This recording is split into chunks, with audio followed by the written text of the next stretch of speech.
네, 특송 감사합니다. 우리 옆에 계신 분들을 쳐다보면서 인사하겠습니다. 사랑합니다. 축복합니다. 감사합니다.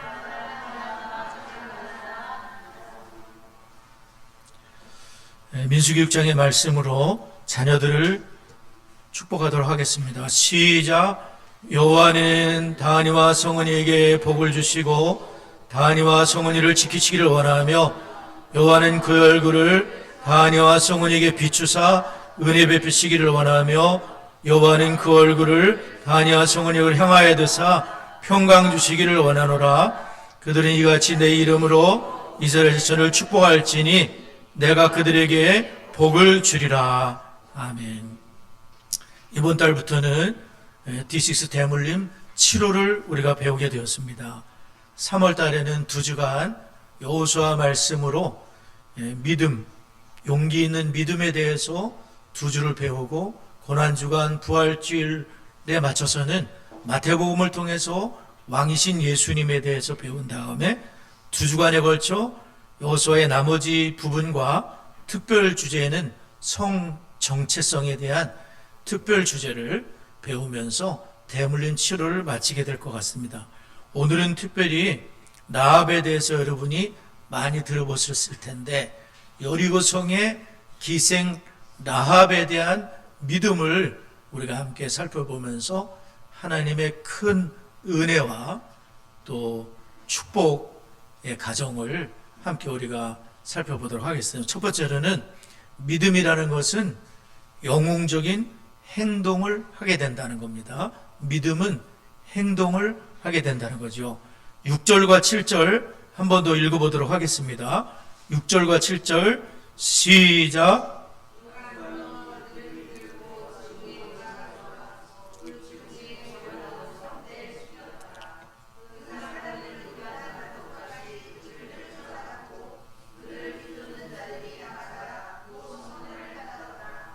여호수아가 가나안 땅을 앞에 두고 출애굽의 1세대들은 세상을 떠났고 38년 40년의 세월이 흘렀습니다. 이제 돌고 돌다가 출애굽의 2세대들이 가나안 땅 바로 앞에까지 왔습니다. 거기에 시딤이라는 곳이 있는데 시딤이라는 곳에서 예전에는 12명이 정탐꾼을 갔었는데 여호수아도 그 중에 한 명이었습니다. 그런데 여호수아는 이번에는 신중하게 검토를 하게 된 것 같습니다. 그리고 하나님의 인도를 따라 이번에는 2명만 보냈습니다. 그런데 이 2명도 상당한 믿음의 사람이었던 것 같아요. 그래서 하나님께서 그 땅을 주셨다는 것을 이분들이 확신하면서 고백을 하는 걸 보면 2명의 정탐꾼도 참 믿음의 사람인 거예요. 그리고 거기에서 얻은 정보도 믿음에 대한 정보를 얻고 오는 거예요. 그래서 그 군사력이 어떤지 성벽이 어떤지 필요 없는 얘기는 한마디도 하지 않습니다. 딱 한 가지, 그들의 간담이 녹덕이다. 하나님이 그 땅을 주셨음이 틀림없습니다 라고 보고를 하는 걸 보면 굉장한 믿음의 사람을 뽑아가지고 딱 맞는 분들을 2명을 보냈습니다. 그래서 2명의 정탐꾼이 여리고성에 잠입을 했습니다. 그리고 일반 여행객이나 일반 숙박 사람으로 보이기 위해서 기생 라합의 집에서 묵게 됐다는 거예요. 그런데 여리고가 이스라엘이 근처까지 왔다는 걸 알았기 때문에 아마도 철통 같은 수비를 했던 것 같습니다. 그래서 다 이렇게 보는데 벌써 이상한 사람 2명이 라합의 집에 왔다는 것이 왕에게 알려지게 됐고 왕은 급하게 군사를 보내서 이것을 그 사람들을 체포하도록 그렇게 했던 것입니다. 그래서 그들은 얼마 안 가서 발각이 됐고 3절에 보면 왕의 말을 들어보게 되면 여리고 왕은 라합의 집을 지명을 했습니다. 너의 집에 네게로 와서 네 집에 들어간 그 사람들 알지? 끌어내라. 그 사람들은 이 땅을 정탐하러 온 정탐꾼이야. 스파이들이야. 이렇게 말을 했어요. 이것은 빼도 박도 못하는 상황이었는데 더더군다나 왕의 명령이기 때문에 만약에 이 일을 숨기게 된다면, 거짓말을 하게 된다면 결과적으로 온 가족의 목숨이 위태할 수 있는 그런 상황이 있었습니다. 그런데 라합은 이때 어떤 행동을 하게 되냐면 예상치 못한 정탐꾼들이 봤을 때에는 전혀 기대하지 못한 행동을 하게 되는데 뭐냐면 자신들을 얼른 숨겨줬다는 겁니다. 그러면서 왕의 군사들에게는 거짓말을 하게 되는 거예요. 사람들이 오긴 왔지만 빠져나갔다. 쫓아가면 잡을 수 있을 거다 하는데 실제로는 그 집 안에 아직 있다는 것이죠. 그 라합은 지금 굉장한 그러한 인생을 걸게 되는 그러한 행동을 하게 되는데 알고 봤더니 라합이 믿음이 있었던 거예요. 믿음을 갖고 있었어요. 정탐꾼들은 전혀 예상치 못했는데 그 땅의 세상에 여호와 일에 준비된 사람이 있을 줄, 그 사람 때문에 우리가 살 줄 몰랐습니다. 하나님은 꼭 필요한 사람을 거기다 심어 놓으셨던 거예요. 그래서 라합이 이 거짓말을 하게 됐는데 사실 거짓말은 거짓말이죠. 그러나 성경에서는 라합의 거짓말의 차원에서 취급한 것이 아니라 위대한 믿음의 행동이었다고 성경은 말씀해주고 있어요. 히브리서 11장 31절, 야고보서 2장 25절에 기생 라합이 믿음으로 정탐꾼들을 숨겨준 거다 이렇게 말하고 있어요. 그러므로 우리는 이 거짓말의 차원에서 이것을 볼 것이 아니라 하나님의 일을 이루는 그런 믿음의 행동이었다는 것을 윤리적인 차원이 아니라 믿음의 차원으로 이것을 바라보게 돼요. 그렇다면 라합은 어디서 도대체 믿음이 생겼을까요? 믿음은 들음에서 나며 들으면 그리스도의 말씀을 들어야 되거든요. 그럼 이 라합은 어떻게 들었을까요? 10절과 11절입니다. 이는 너희가 애굽에서 나올 때에 여호와께서 너희 앞에서 홍해물을 마르게 하신 일과 너희가 요단 저쪽에 있는 아모리 사람의 두 왕 시온과 옥에게 행한 일, 곧 그들을 전멸시킨 일을 우리가 들었습니다. 뭔가를 이분이 들었다는 거예요. 우리가 듣자 곧 마음이 녹았고 너희로 말미암아 사람이 정신을 잃었나니 너희 하나님 여호와는 위로는 하늘에서도 아래로는 땅에서도 하나님이시다. 하나님이 틀림없다. 우리는 지금 우상을 섬기는 그런 동네에 살고 있지만 조상 대대로 우상을 섬겼지만 나는 그렇게 생각하지 않는다. 나는 이분을 믿어야 되겠구나. 도대체 이분이 어떤 분이길래 홍해의 물을 마르게 하셨을까? 어떤 분이 도저히 물리칠 수 없었던 강적들을 전멸을 시켰을까? 그것도 노예 민족을 끌고 와가지고 어떻게 전멸을 시켰을까? 여호와 그분은 진짜 신인가 보다. 나는 이분한테 내 인생을 걸어야 되겠다. 나는 이분한테 우리 가정 전체를 걸어야 되겠다. 이렇게 생각을 했던 것 같아요. 위대한 선택입니다.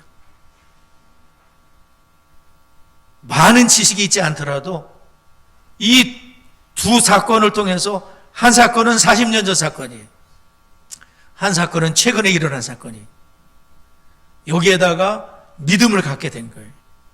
그것도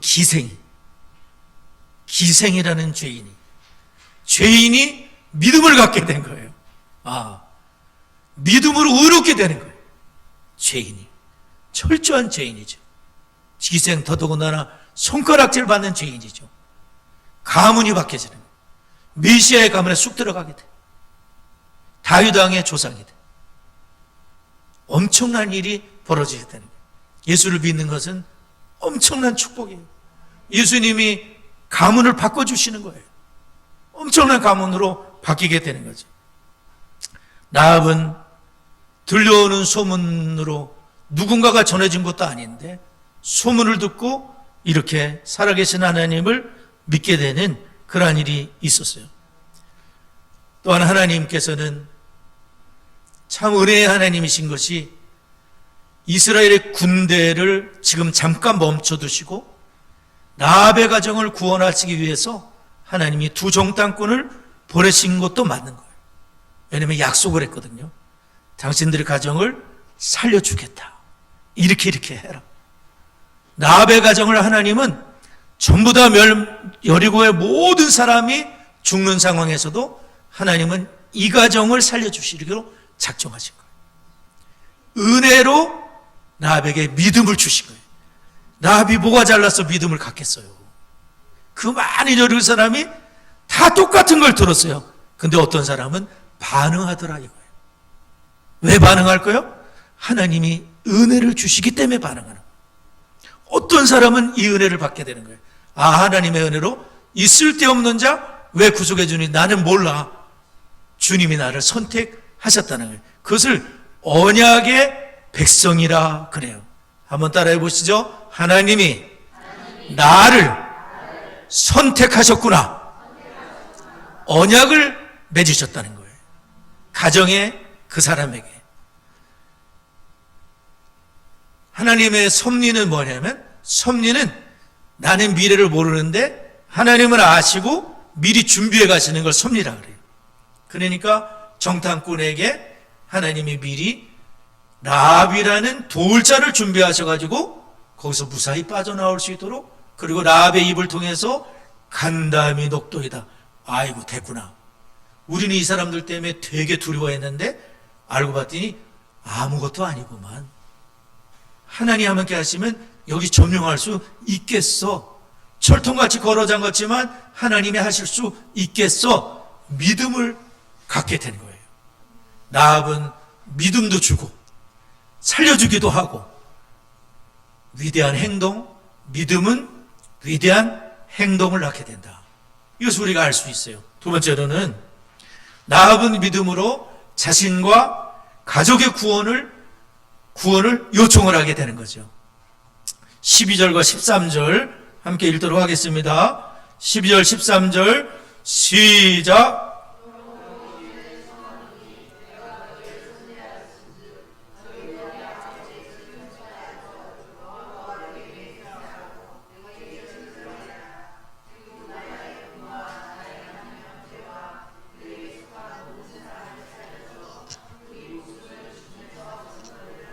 네, 라합이 지금 위대한 신앙 고백을 했는데요. 위로 하늘에서는, 땅에서도 하나님은 상천하지에 하나님은 여호와 하나님이시다. 하나님은 여호와 하나님이신데요. 이것은 개인 언약의 이름이시고요. 개인적인 언약의 이름을 여호와라고 하는 것입니다. 그 땅을 이스라엘에 주셨다는 걸 이해하고 애굽에서 구출해내신 일, 그리고 최근에 아몰의 두 왕 시온과 옥을 전멸시킨 일을 들으면서 하늘과 땅의 유일한 신이 하나님이신 것을 믿고, 그리고 지금 임박한 이 운명에서 내가 살 길은 이것밖에 없다. 이 사람들에게 구하는 길밖에 없다라고 생각을 하고 자신과 자신의 가족을 보호해달라고, 내가 당신들에게 친절을 베풀었듯이 우리와 나에게 속한 모든 사람들의 생명을 보장해달라고 이렇게 요청을 한 거예요. 요청을 한 거. 이게 굉장히 중요해요. 살 가망이 없고 살 수 있는 길이 없는 상황에서 유일한 길을 발견했을 때 요청하는 게 중요한 거예요. 예수님을 믿는 것도 똑같습니다. 예수님에 대한 복음을 사람들이 듣지만 다 믿지 않습니다. 어떤 사람이 믿게 되냐면은 강도 중에 한 명 같은 사람이에요. 그 중에 두 명이 예수님을 다 쳐다봤지만 한 강도만이 예수님은 죄가 없는 분이고 우리는 마땅히 죄인이고 나는 죽어 마땅하지만 그래도 나는 구해보겠어. 예수여, 당신의 나라 임할 때에 나를 좀 생각해 주세요. 이 요청이 운명을 바꾸게 되는 거예요. 마찬가지로 라합도 예수님께, 하나님께 요청을 드린 거죠. 하나님의 백성들에게 요청을 드려서 이렇게 구원을 받게 됐는데, 우리도 마찬가지입니다. 우리가 단순히 지식적으로 예수님이 하나님의 아들이시고 죽은 자 가운데 살아나셨다는 것을 지식적으로 믿어서 되는 게 아니에요.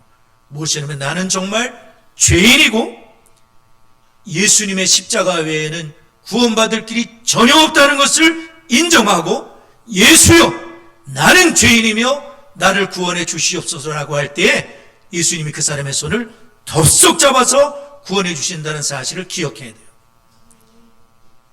내 자신이 죄인이라는 사실을 깨닫는 게 큰 은혜입니다. 어떤 사람들은 당신 죄인입니다 그러면 내가 왜 죄인이야? 나처럼 깨끗하게 산 사람이 있으면 나와보라 그래.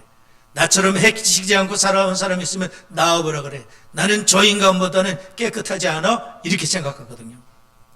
그러나 자신이 정말 죄인인 줄 깨닫는 그 사람, 그리고 나는 정말 멸망받아 마땅한 죄인이지만 예수님이 나를 위해 죽으신 십자가만이 나를 구원할 수 있다는 사실을 깨닫고 예수님 나를 구해 주시라고 손 내미는 이것이 믿음이라고 하는 것입니다. 그렇게 우리는 구원받게 된다는 것을 우리가 기억하고, 오늘도 찬송을 불렀지만 죄인들을 위하여 주님 찾아오셨네. 오늘 무슨 찬송 불렀죠? 우리 자신이 죄인인데 우리를 구하러 오신 주님의 이 은혜를 항상 기억하면서 주님의 십자가만이 유일하게 나를 구원할 수 있다는 사실을 기억하고, 라합은 그렇게 주님의 백성들에게 주님께 자기의 구원을 의탁하고, 그렇게 자기만 산 것도 아니고 부모님, 형제, 친척, 하여간 다 불러 모아가지고 그분들은 전부 살 수 있도록 라합이 믿음을 발휘해서 그렇게 가정을 구원하게 됐어요. 마지막으로 믿음은 순종으로 나타난다는 것이죠. 자, 23절과 24절을 다 같이 읽겠습니다. 23절, 24절 시작.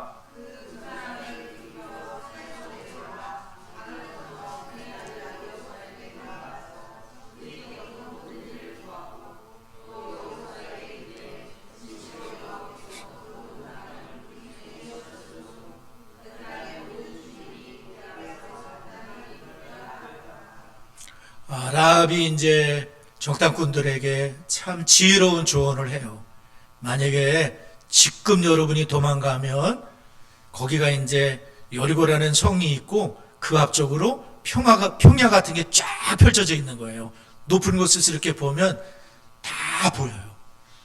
그 때문에 바로 도망가면 안 되고 산에 숨어 있다가 정탐한 그 잡으러 온 군인들이 갔다 오는 게 한 이틀 정도 걸려요. 그러면 3일째로 도망가면 딱 맞습니다. 굉장히 지혜롭게 조언을 해주니까 정탐꾼들이 하는 말이, 그러면 우리를 달아내는 여기다 붉은 줄을 매고 그 안에 모든 사람이 들어오도록 부모님, 형제, 친척, 부모님들 다 들어오게 되면 살게 해주겠다고 이렇게 말을 했어요. 라합은 정탐꾼들이 가자마자 붉은 줄을 창문에다 맸다 그랬어요. 이게 믿음의 행동이죠. 저분들이 꼭 우리를 살려줄 것이다. 이 붉은 줄은 무엇을 의미할까요? 이 구속의 붉은 줄인데, 이 붉은 줄은 그리스도의 피를 상징한다고 볼 수 있습니다. 그리스도의 피, 빨간 줄. 그리스도의 피 안에 있게 되면 모든 사람이 죽는 심판 속에서도 안전할 수가 있다는 거예요. 라합은 붉은 줄 안에 있으며 우리는 산다는 걸 믿었기 때문에 얻는 붉은 줄을 누린 그 집, 유일하게 기생 라합의 집만이 붉은 줄이 있었고, 이스라엘 군대들이 다 쳐들어갔을 때에도 저 집은 안 돼, 저 집은 살려줘야 돼 하면서 다 돌아선 거예요. 그 집에서 뭘 봤기 때문이죠? 붉은 줄을 봤기 때문이에요. 붉은 줄은 또 뭘 상징할까요? 유월절을 생각하게 돼요. 유월절 밤 아시죠? 다 장남들이 죽는 밤이었었어요. 근데 살 길을 열어주셨죠? 어린 양을 잡아가지고 양의 피를 문 인방과 설주에 바르라. 기둥에 양의 피를 바르라는 거예요. 여러분 생각해 보세요. 양의 피가 발려져 있는 그 집안에 있는 사람은 그 사람이 누군지 아무 의미가 없어요. 얼마나 깨끗한 사람인지, 얼마나 더러운 사람인지 아무 관계가 없어요. 얼마나 악독한 사람인지, 얼마나 착한 사람인지 상관이 없어요. 피 안에만 있으면 되는 거예요. 얼마나 믿지 못하고 두려워서 벌벌 떠는지 상관없어요. 그 집안에 있기만 하면 두려워 벌벌 떨 밤새 잠을 못 잤어. 의심하느냐고. 근데 그 사람 살아. 왜죠? 피가 살려주는 거예요. 마찬가지로 우리가 하나님의 무서운 심판 앞에서 살 수 있는 길이 뭘까요? 붉은 줄이에요. 예수의 피입니다. 예수의 십자가의 보혈을 믿는 자만이 하나님의 모든 심판 속에서도 보호를 받게 됩니다.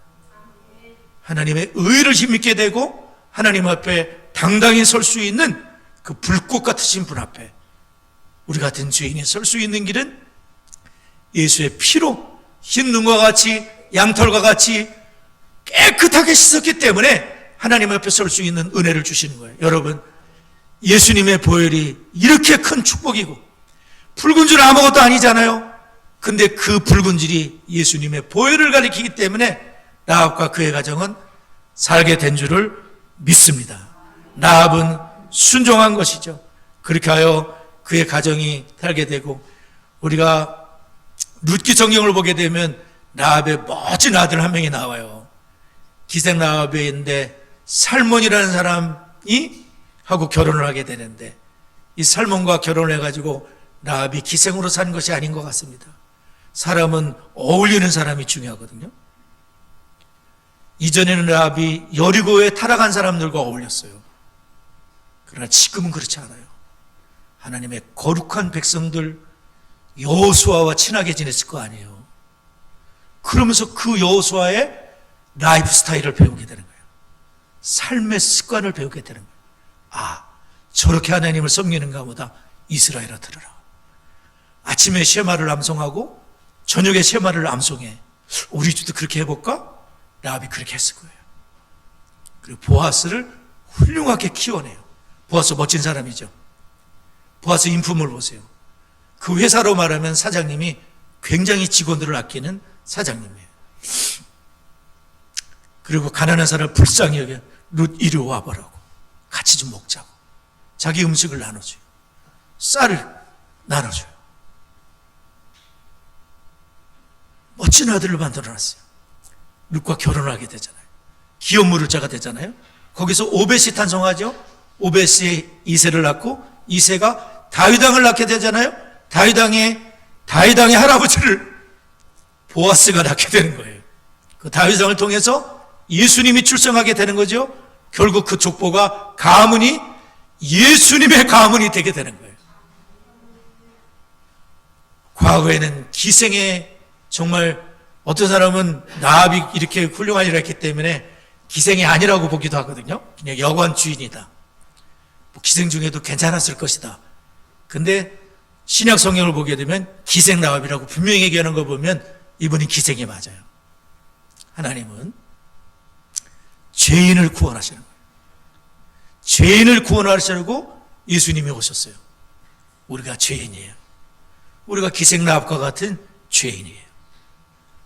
예수님의 피로 붉은 줄 안에 있게 되면서 우리는 구원을 받게 되었고 예수 그리스도의 가문 속에 속하게 됐어요. 우리는 좋은 라이프 스타일을 배우셔야 될 거예요. 그래서 우리 가문이, 라합의 가문이 변화돼서 오벳을 낳고 또 다윗을 낳고 예수님을 낳게 되고 그러한 가문으로 변화됐듯이 이런 은혜가, 믿음으로 말미암는 은혜가 우리 모두에게 넘치기를 주의 이름으로 축원합니다. 기도하겠습니다.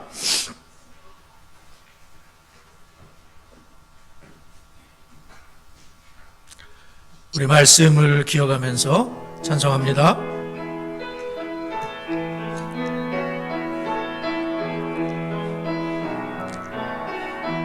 좋으신 하나님, 좋으신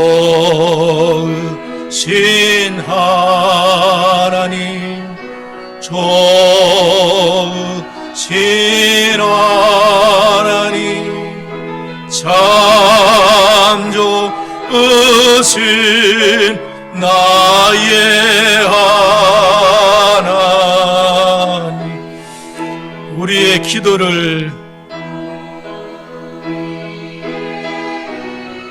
응답해 주시는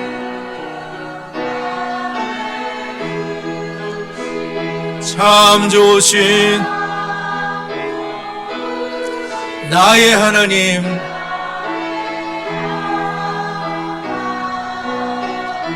한없는 축복을